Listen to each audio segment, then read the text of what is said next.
Waiting on God's timing can be incredibly difficult, but I know many times in my life where I'm grateful that I waited because God's plan was far greater than mine.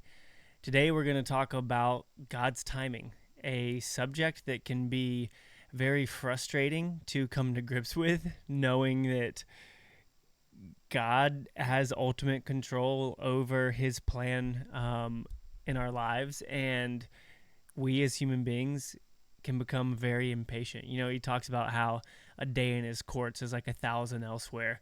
Um, Sometimes I get tired waiting a day for something to happen, and my day is 1,000 days for God. So that kind of puts things into perspective. At least that's kind of the comparison there. And so I'm excited to kind of talk through this. I hope that you guys will stick around and listen to the scriptures that I've got, and that we can all hopefully be encouraged to understand God's timing a little bit more in our lives. So the first verse that I want to just kind of briefly mention is one that I imagine many of you know from Ecclesiastes chapter 3. It says, "For everything there is a season, a time for every activity under the sun." And this is just kind of an example of how, just like the world has its own seasons, we have seasons as well. Some people really like winter. Some people really hate winter. Some people really like summer. Some people really hate summer. And so there are seasons in our lives that will feel very life-giving and encouraging to us. And then there will be other seasons in our life that can get us down and just frustrated, and I just feel like there's no way out. But I know for me specifically, I can think of very specific seasons that felt that way, that I am now on the other side of, and I'm grateful for that. And so I think just kind of starting off, setting the pace here with recognizing that there are seasons in our lives, and many times those seasons can be short, they can be long, and we never know what it's going to look like. But what we do know is that we are supposed to wait on the Lord. Now let's work our way over to Proverbs 16, verse 9. It says, "We make our plans, but the Lord determines our steps." And then later on in Proverbs chapter 27, it says, "Don't brag about tomorrow, since you don't know what the day will bring." Tomorrow is not guaranteed. Our plans are not guaranteed. Now, does that mean that we shouldn't make plans and that we shouldn't prepare for the future? No, I don't think so. But I think that the issue can come where we make our plans, and if they don't happen, we're frustrated or ungrateful, or think that God's against us, or the enemy is against you, or whatever it may be. And I don't think that's acceptable. Or you make those plans and then you fully expect them to happen and speak as though they have already happened, even though they haven't. And I think that kind of mentality of expectation can be a bad one to fall into, because oftentimes our expectations in many areas of life can fall short. I would even say expectation can kind of be grouped with entitlement, like I talked about the other day, to where you make your plans, you expect them to happen, you feel entitled that they happen the way that you want them to, and when they don't, it ruins your day or has other negative effects on you. And so I think that that's really important. And this doesn't say that like God is against our plans. It says you might make your plans, but the Lord determines your steps. And one of the things that I think is a good example of this in the Bible is in Matthew chapter 9. At the end of the chapter, it says, "He said to his disciples, 'The harvest is great, but the workers are few. So pray to the Lord who is in charge of the harvest and ask him to send more workers into the fields.'"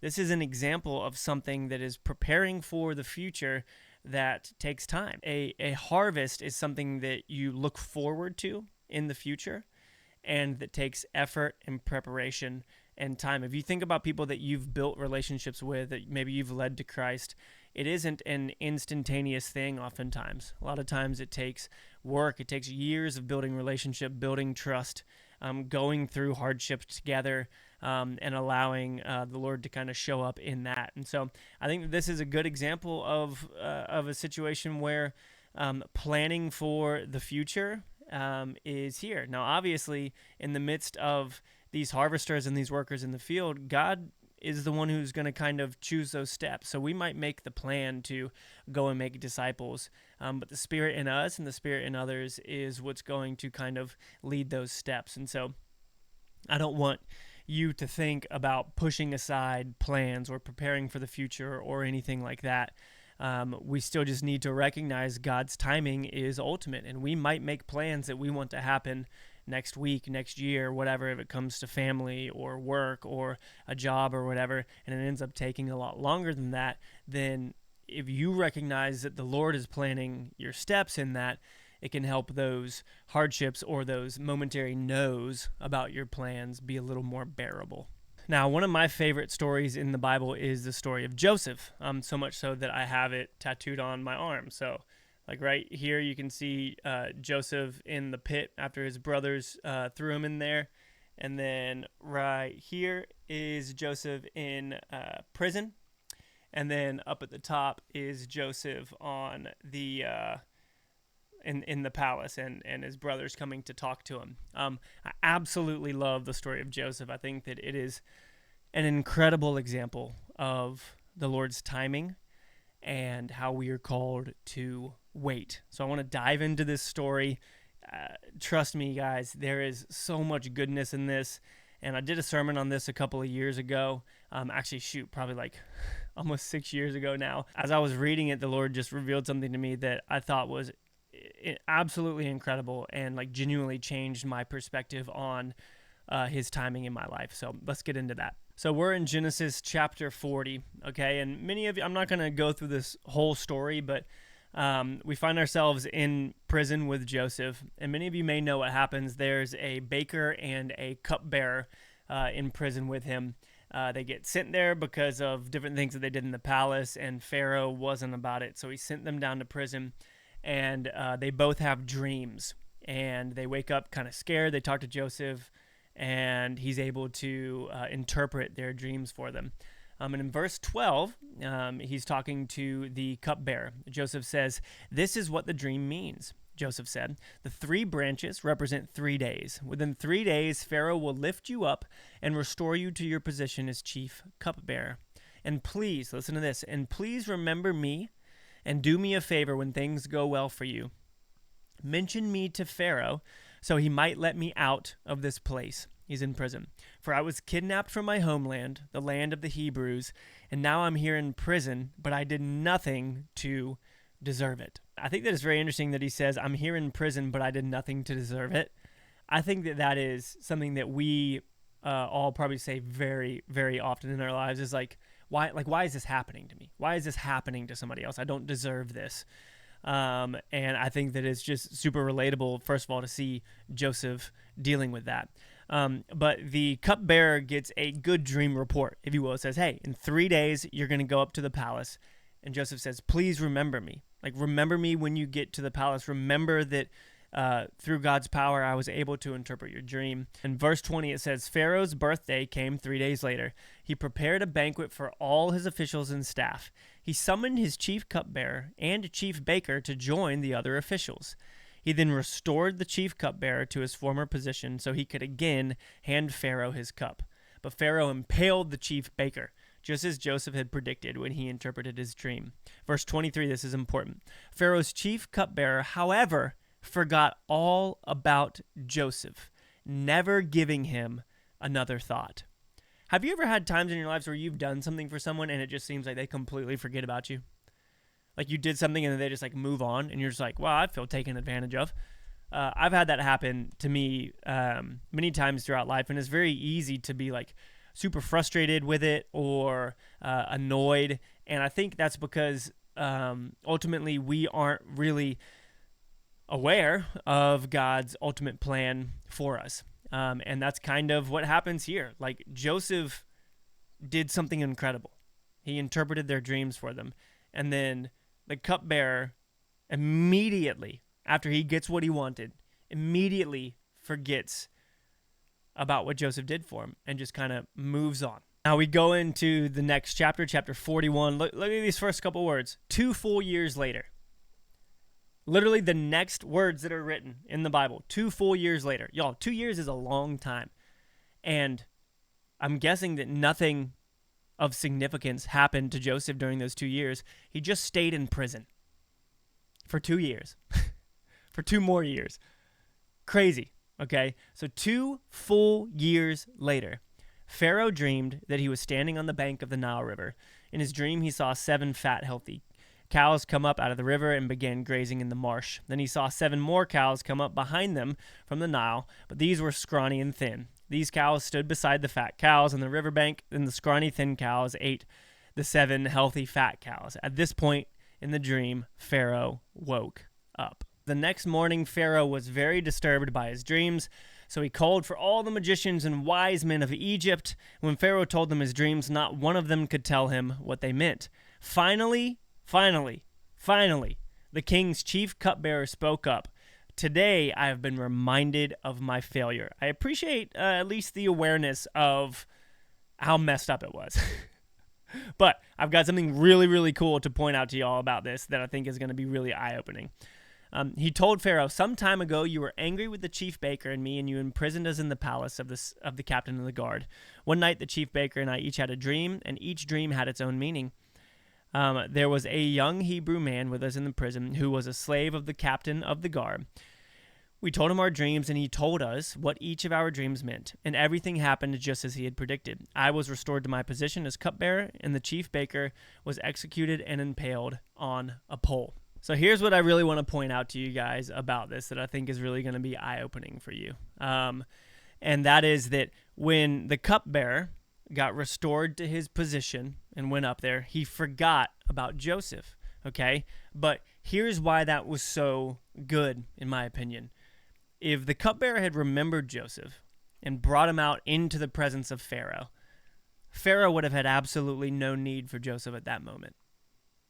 He was the wealthiest man in Egypt, I would imagine. Yeah, probably. He had absolutely everything that he could need. Absolutely everything that he could need. His cupbearer comes up and says, "Hey, here's my friend. You bring him out." I imagine what could have happened is Pharaoh would have been like, "All right, cool. What can you do for me?" And Joseph's like, I don't know. I can help out with your sheep or anything like that. You got any dreams you need me to interpret or anything? Pharaoh would be like, "No, I'm good. I have my magicians. I have all of this kind of stuff. So no, you can head home if you want to. Whatever. Just do your thing." So Pharaoh would have had absolutely no need for Joseph there, sending him on his way.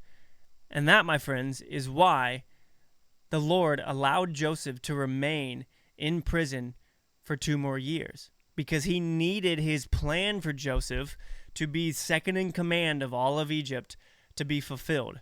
And in that moment, Pharaoh didn't need Joseph's ability to interpret dreams.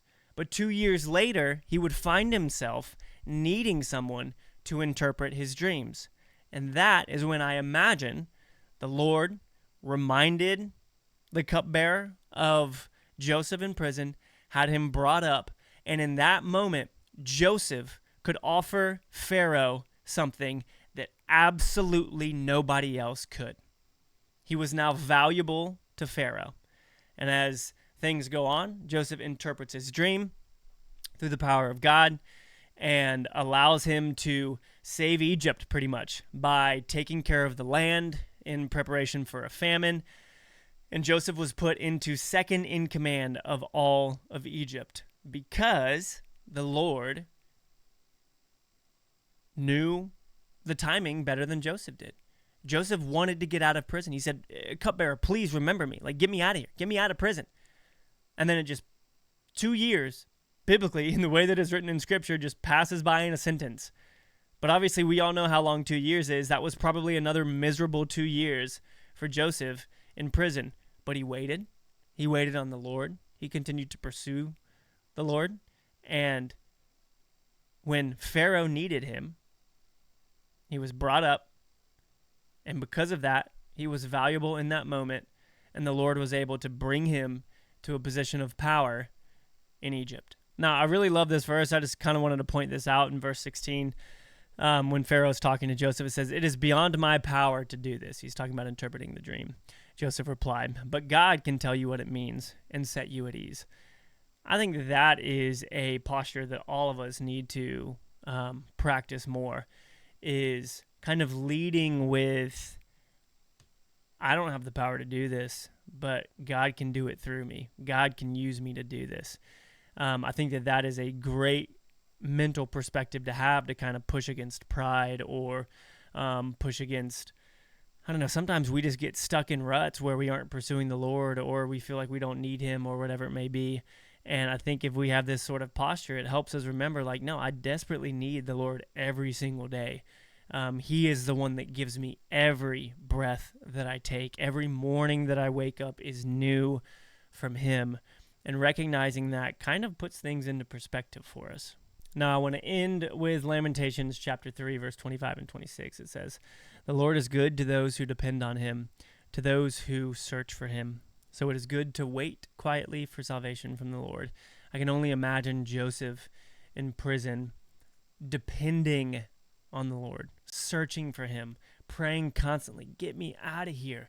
Like, you gave me this dream that I would be in charge of my brothers, that they would come and bow down to me, all of these things. You gave me this dream. I know that it's going to happen. Get me out of here."